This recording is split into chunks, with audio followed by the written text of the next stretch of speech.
the summer of 2021, I was thinking to myself, you know what, there's a lot of really cool Doctor Who fan audios. I would like to get involved in some of those. And then lo and behold, on my Twitter timeline, I saw a tweet from Spectral Horizons, who are friends of the livestream, they've been on before, who are doing a casting call for a second Doctor adventure called The Sow Shack.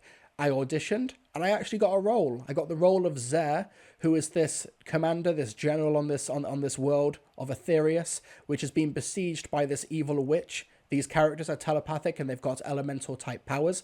The second Doctor, Jamie and Zoe, arrive and they come to try and help the people of Aetherius overthrow this tyrannical queen. The story is written by Elo of Spectral Horizons. It's a 4-part second Doctor full cast audio drama. You've got Marcus Cotton as the second Doctor doing a brilliant uncanny impression. All 4 parts are available on the Spectral Horizons YouTube channel, so check those out. And I was able to catch up with the writer Elo and producers Taya and Alex this past weekend to talk about Doctor Who The Sow Shack. But first things first, here's a clip from Doctor Who The Sow Shack. What a lovely room. Perfectly damp and cold. Why are you here? I didn't land here deliberately. It was an accident. The scanners weren't working, you see, so the TARDIS wouldn't take off. An accident. Yes. You flew a TARDIS here accidentally. The navigation system is maybe a little bit off. Is that what they told you to say? Are you in league with her, or are you just an idiot? Elise. Listen. I have no idea what you're talking about. I am not affiliated with anyone but myself. So, they didn't send you? Who's they? The Time Lords. Your people.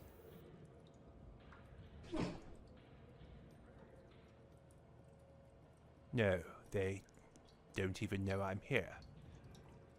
Since you know of my race, I think it's only fair that I learn who you are and where I am.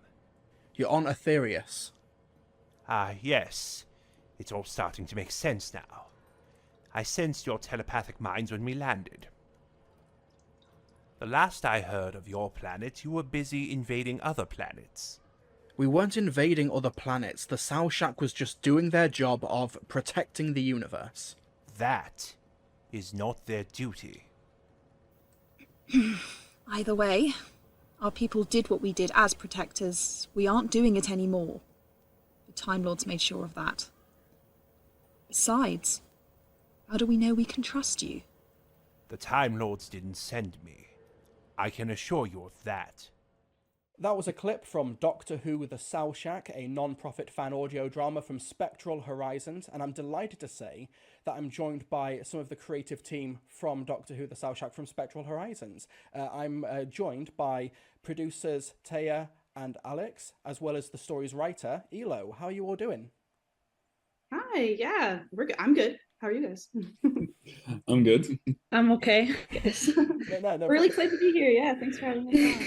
No, it's an absolute pleasure. Thank you all for joining me. I know this has been a bit of a nightmare to organise because we're all from different time zones. We're scattered all across the 4 winds, but I appreciate you all being here for this chat because this is something that's been long gestating from Spectral Horizons, and I know that because, of course, I'm involved in it. But I remember receiving the script in like summer 2021, and now all 4 parts are here to watch on the YouTube channel now. So just generally, I guess I'd like to get a reaction from all of you, just like now that it's out there, how are you all feeling?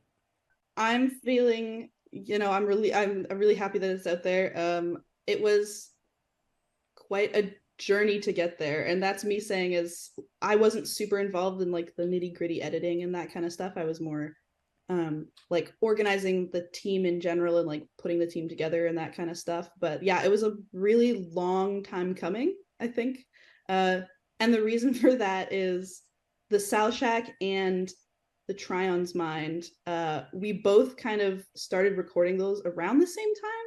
I think, Elo, right? Am I crazy? I think they were like a month apart, yeah.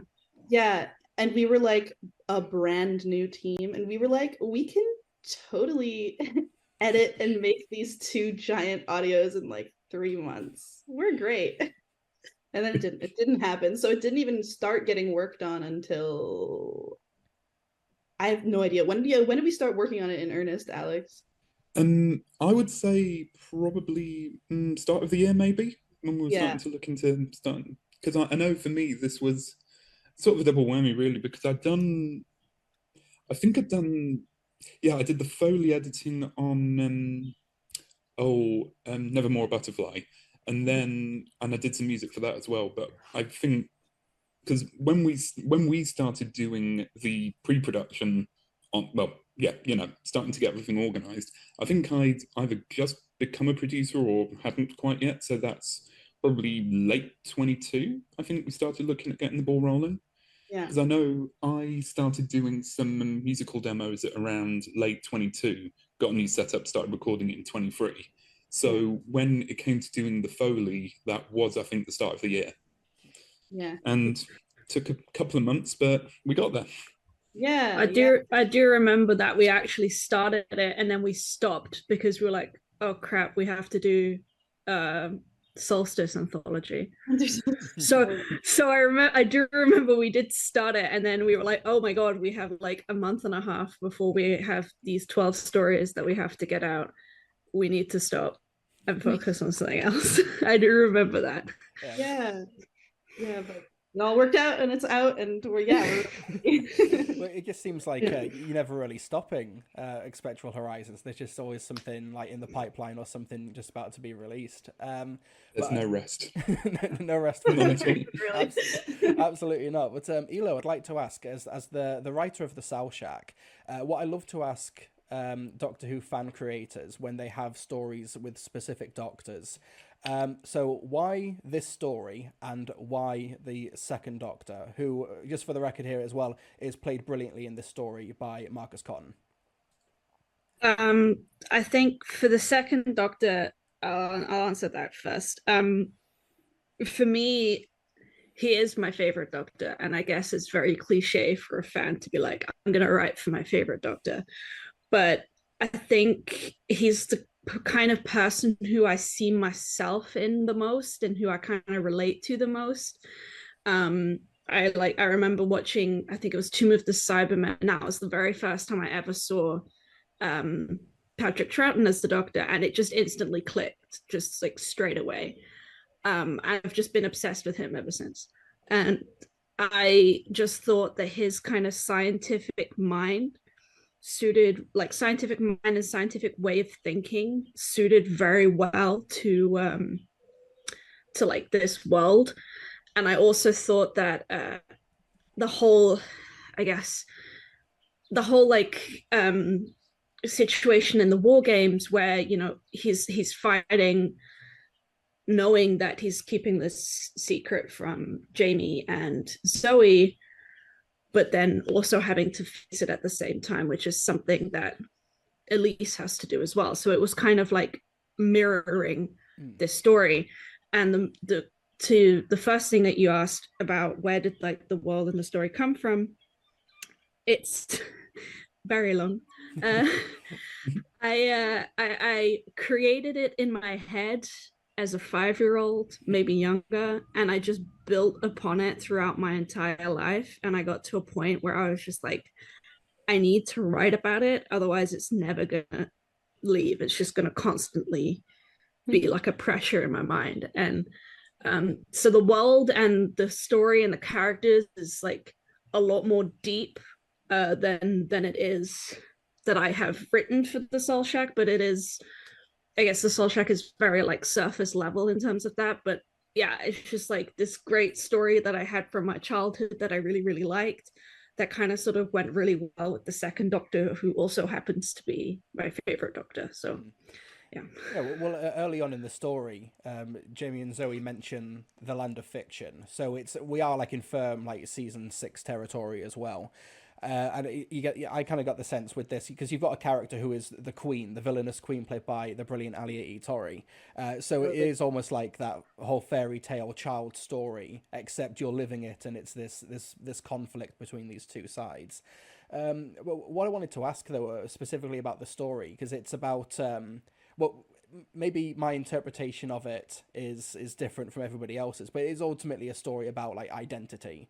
You know, you've got the Doctor who is actually called out in this story as a Time Lord, which is something that they didn't do in the TV series pre-War Games, because they hadn't thought of it yet.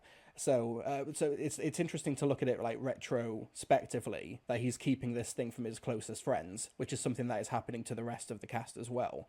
That they've got their own secrets, and that they've got, especially Elise as well. So my question is that what's your take on the idea of it being like almost the final days of the Second Doctor? That's sort of my interpretation of it. Yeah, I definitely had the intention of it being like right before the War Games, and I think for me it just kind of sort of feels like I don't know if I can find the word for it. But it's I feel like it's just sort of the Second Doctor just kind of accepting a bit more of who he is, and I guess his background, and he can't constantly keep running away from where he's coming from, which I think is something in the War Games he still tries to do, but in the end he just accepts that this is his fate. And I think this is his like first step into considering that his life is catching up to him. And I think the conversations that he has with Elise during the story kind of reflects that. At least I hope that it does, because that was what I was going for. So yeah, it's great that you bring up Tomb of the Cybermen earlier, because the scenes when he's trying to comfort Elise were very like him talking with Victoria, which is like a fan favorite scene from Tomb of the Cybermen. Yeah. But for Taya and Alex as well, so for producing this story as well, that Elo's written, what's your process for like getting a story from Elo's page into something out there in the world? I want to hear like what both of your processes together. Yeah, I'll provide the like how we get the production going, and then Alex can talk about the more nitty-gritty when it comes to editing and that kind of stuff. Yeah, so typically we have over 60 members in Spectral Horizons, many of which are writers and do a bunch of other roles, and they write at their own leisure without oversight. They write a thing and then they say, hey, I wrote a thing, and then we go, wow, that's so cool, and we gather a bunch of our members and we get on a call and we cold read it. So we assign roles to random people and we just read it out loud for the benefit of the writer, being able to hear the flow, the pacing, how it feels when it's read out loud. And then it also provides us an opportunity for the group to come together and provide feedback for whatever draft they sent to us, and kind of give critique and like ideas about how to refine the script. The writer goes off, they write again, they come back, and the producers give it a read, and we're like, yeah, I think this is ready to go. And from that point, we get the writer to assemble a casting call. We put the casting call out, we cast, and then we have a cast. We actually do another cold read with the entire cast, if you remember, from however long ago that it was.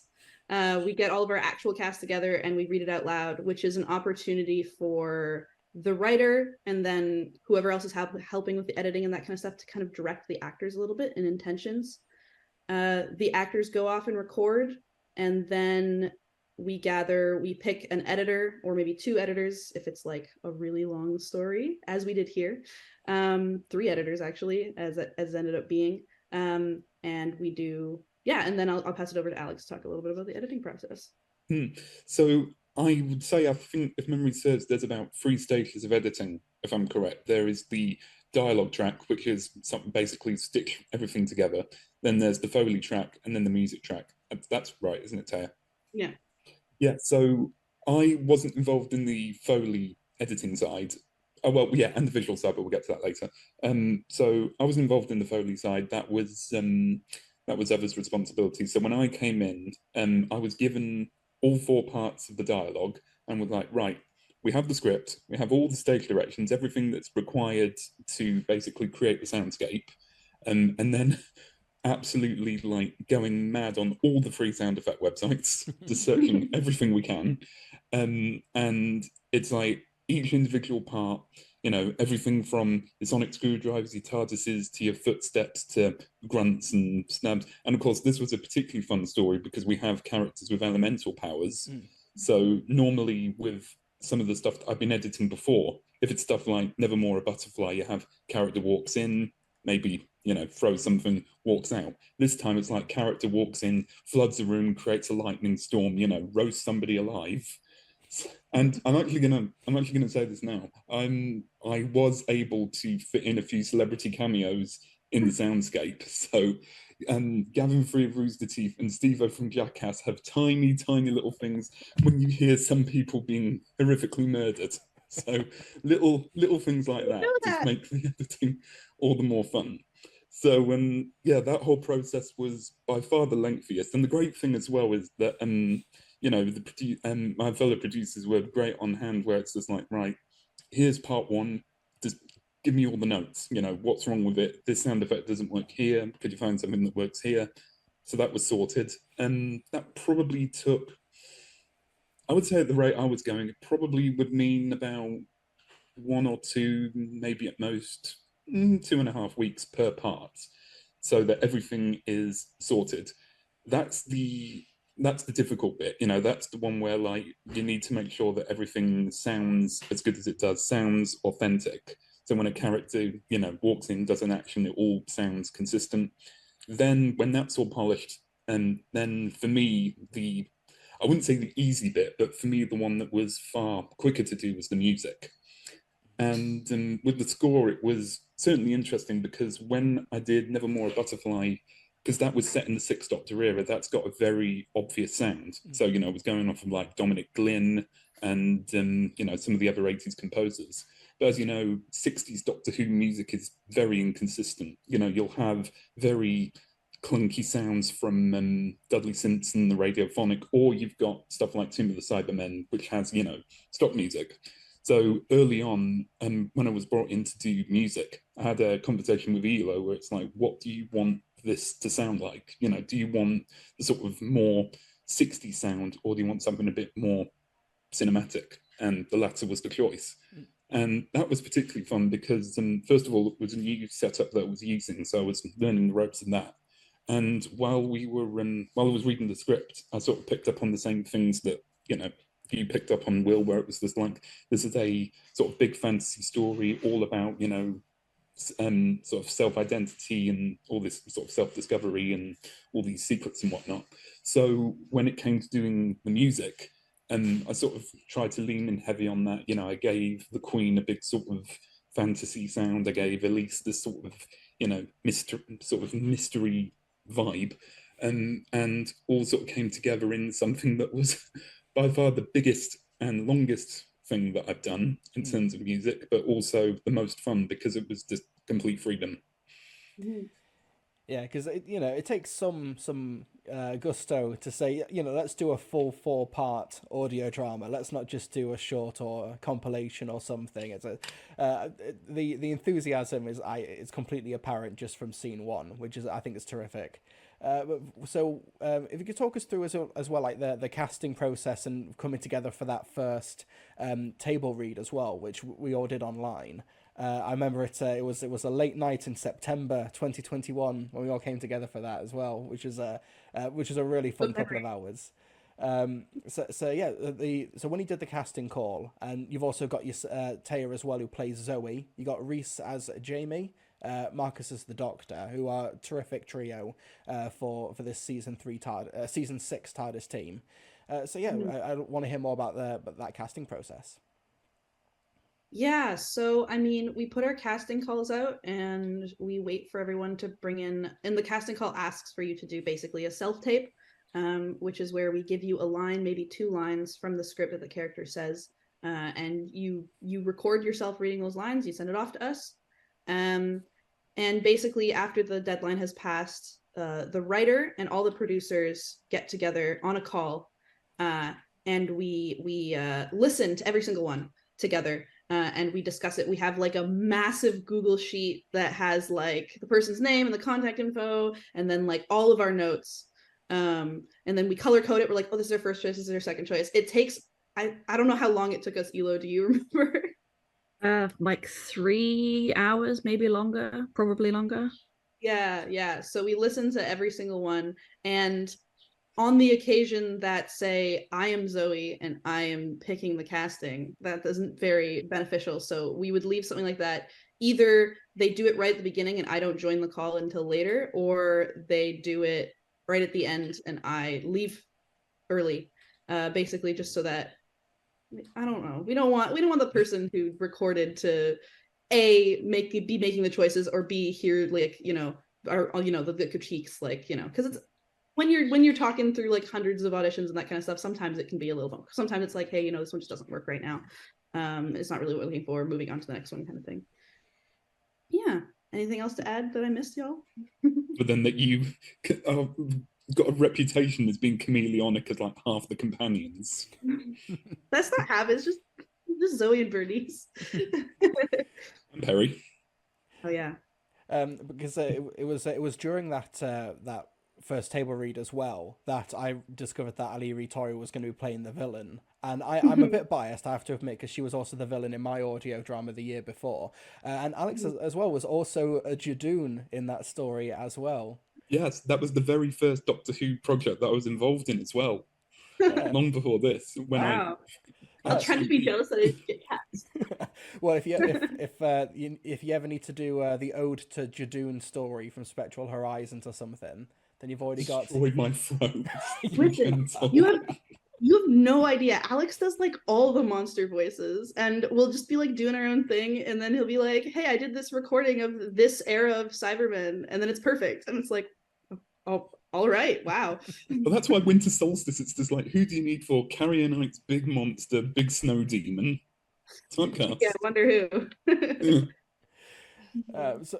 So for the South Shack, 'cause it's got a big cast. It's like we said, it's a big epic fantasy story as well, and it's also got an awful lot of like these conversational scenes.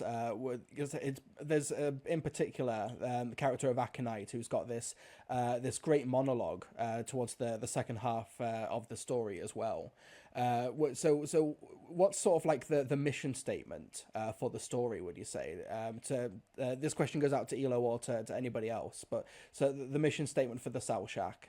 I do remember right as I like finished, I think, the final draft before I'd even made a casting call, I gave it to my aunt to read, and I remember it was very strange because at the same time as like having written this super long thing for 6 months, I had gone through a process in myself and my own identity, and I hadn't told her yet. I hadn't told anybody. I only told like Spectral Horizons. They were the only people who knew that I was, struggling with like gender identity and stuff. And I remember giving her the story, and then when I told her, she said, "Well, I kind of guessed because your whole story is about exploring identity and becoming yourself and being who you are." So I guess it's really that, and it's kind of my own wish, I suppose, because I still feel that I'm still going through that journey. I still have a lot of insecurities about my own identity and stuff. So I really think that it was just me more just kind of, I guess, trying to make a positive outlook on it, and just show the process, I guess, for different people. Yeah, and I think it's really great how you get these reactions as well from like the Doctor and Jamie, because of course, yeah, Jamie's a I can't remember what century he's from when he's picked up in the Highlanders, whereas the Doctor is much more like progressive and forward thinking about these things as well, and I thought that was a really cool detail to include in the story as well. Yeah, I actually because I knew that I wanted to include Aconite as being transgender, and I was very concerned about how to approach it and how to like make it so that how what Jamie's reaction would be to it. And at the time, I was not identifying as trans in any way. When I started writing it, so I turned to a friend of mine. I spoke with him about it, and I spoke with other people in Spectral Horizons about it, and we all sort of came together. And I think there was a few different variations on how we went about trying to deliver it, and so it was definitely a very well thought out and planned thing. It wasn't just something that just kind of jumped in or I just added in. It was, yeah, it was definitely, we definitely wanted to make sure that we did it in the right way. Yeah, I remember, sorry, I don't mean to interrupt.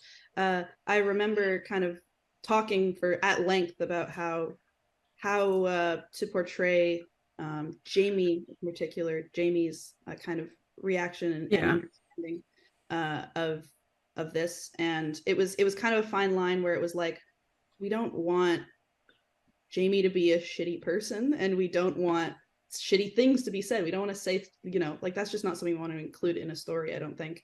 But still wanting to be honest to his experiences and to kind of, you know, find that balance, I think, within the story. And he's always been someone who's very open, I think, and very like, that was something that we spoke about, was that he was very kind of just, he just took everything in and just like accepted it. So I think that was kind of why we just thought, well, he probably wouldn't ask so much about it. Mm-hmm. Yeah, well, Jamie is just like a lovable little, like, pragmatic Scottish scamp, isn't he? Like he'll just roll with it. I think. I think he's hairy-legged Highlander. Yeah, exactly. Yeah. He's so for the Soul Shack and also many of your other productions as well. You have a combination of, like, you've got your cover art, which looks so cool for the Soul Shack, the spherical image and the layers, that looks so amazing. But you've also got the illustrations as well. So what's the thought process behind the illustrations for these? I know that they're done by Elliot Sweet, who can't speak for themselves here, but I'd love to hear your thought process for them. Yeah, so I mean, we love our illustrations, and we have so many artists in our group that we want to give work to. But yeah, our thought process is basically that we are on YouTube and we have the ability to provide visuals, and so we want to. It's just kind of like something that the medium allows, that something like Big Finish, you know, doesn't, just because that's not the medium. And we think it's really, really fun to provide little illustrations for, you know, the action that's happening on screen and that kind of stuff. So it's just something we really enjoy doing, and we have so many dedicated artists to do it. If you have anything to add, Alex? Yeah, I mean, first of all, the Winter Solstice anthologies that we release every year is a great showcase of all the different artists that we have and their different styles as well. You know, just looking at the last one, I think we had a good example, like our previous one, Tryon's Mind and Nevermore, were photo edits, and this one's artistic. And, you know, looking at stuff like our Winter Solstice there, you can see an absolute cross-section of all the different artists that we have. And when it comes to the cover art, I know, like, those are really, like, painstakingly done to look as, you know, visually striking as possible, even to the point of, like, having all these characters basically being brought to life from the illustrations. So it's a brilliant process. I've got very little artistic bone in my body, so I've got nothing to do with those. Yeah. So and then obviously when it comes to these, it's the visual editors that help bring it to life as well. I know, Taya, I'm not involved in that either, but I know you can speak more about the visual editing style. Yeah, I feel like this is something that we've been, like, advancing and improving as we go along. Whereas, like, we learned with this process where the artists were basically delivering us, like, an illustration, a scene, basically, and it would be like an illustration, like they draw it, it's like a picture, we put it on, kind of thing. But what we discovered with this one as well is that what we can ask our artists to do is to draw the characters and the background on different layers, and then we can move the characters through the scene, and that just creates a little more dynamic. So we're just always excited to try new things. Yeah, and Alex is absolutely right about, like, we have so many different artists, so many different styles, and we really love kind of, you know, showcasing them all in our different projects. Yeah, and you know, you say that you've got so much going on, even like between now and the Soul Shack releasing all 4 parts, you even released another audio production, Time Will Tell, for Pride Month, written by Phoebe Clothier. So basically, you're just going to keep on running along. No time to stop for breath, just another release. But looking back on the Sal Shack, what lessons have you learned? What would you do if you could go back to 2021 at the start of the process and go over again? Yeah. I think mostly we've learned a lot about illustrations and about our visual edit. With some of our previous works, we're like, it's not going to take long to do a visual edit. We're just going to put pictures over the thing and then we'll release it. And that is absolutely not at all what it is. It really does take some time to do that visual editing. And I mean, we had to push back the Sal Shack even after we announced the day. We said, oh, it'll be out on May 27th. It wasn't actually out until near the end of June, because we thought we were doing great and that we could do this easy peasy visual edit thing. And it ended up being a whole process. And I think a part of that also is that we had this idea that we could take this script and we could know exactly all the illustrations we wanted and then ask an artist to go do them. And then when they came back, it would be perfect and we'd have all the illustrations we wanted. But when it came to editing them together, we noticed that like we are missing huge chunks of the action here that just aren't covered in visuals. And so I think we've learned that when it comes to actually applying the images to the project, there's always going to be gaps that we're going to have to go back and create more visuals for. So I think just like the workflow when it comes to the visuals and like how important they are and how much time they need is really something that we're going to be changing for future. Yeah. Do you have anything else to add, Alex, on the what did we learn front? Well, for me, what I would learn is I should have been a part of Spectral Horizons a lot earlier on, so I could have, helped with getting this going. But no, personally, I think because for me, this whole project was very much a jump up from what I was previously doing. I basically went from some winter solstice anthologies to Nevermore into this 4-part spectacle. And I was happy to jump in and do all this, but I think one thing that I've really learned is when it comes to how we do the sound editing, the Foley and the music mixing and whatnot, there's Spectral Horizons has I think it's fair to say that we have sort of a quality that we always stick by. We always want to be everything sound as great as it can.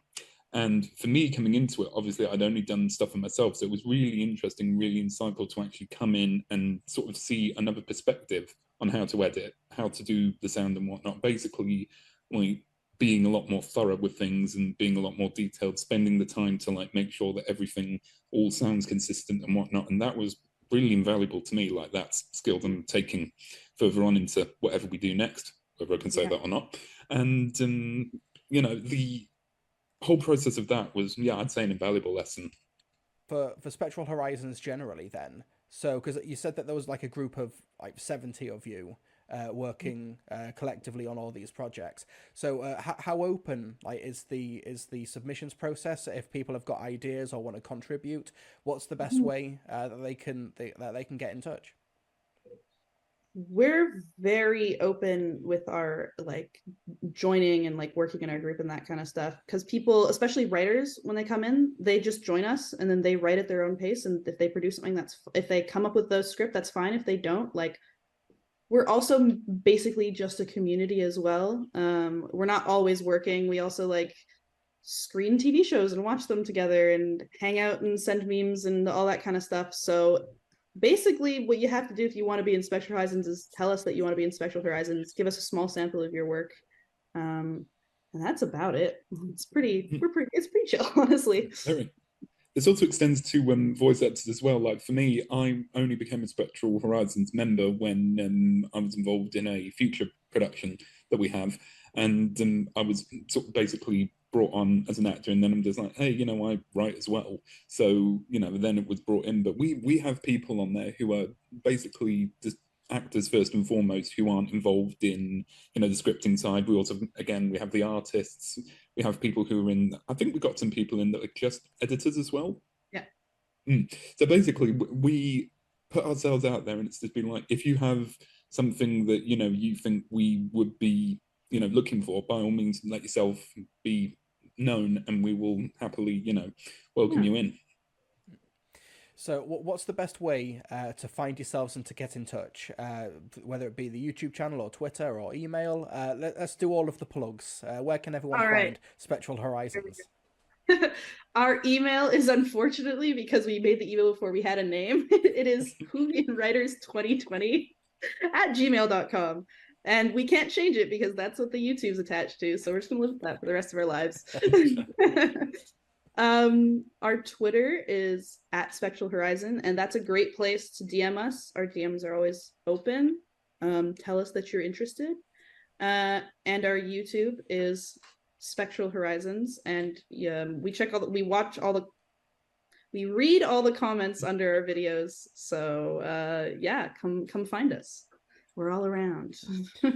So Doctor Who The Sow Shack from Spectral Horizons is available to watch all 4 parts, or listen, I should say, on the Spectral Horizons YouTube channel. Thank you so much to Elo, Taya, and Alex for joining me this evening. I massively appreciate your time, and congratulations on getting the project off the ground and over the finish line, and thank you so much for having me on board for it as well. Yeah, absolutely. Thank you for being on board with it. It was super fun. I want to add a closing note.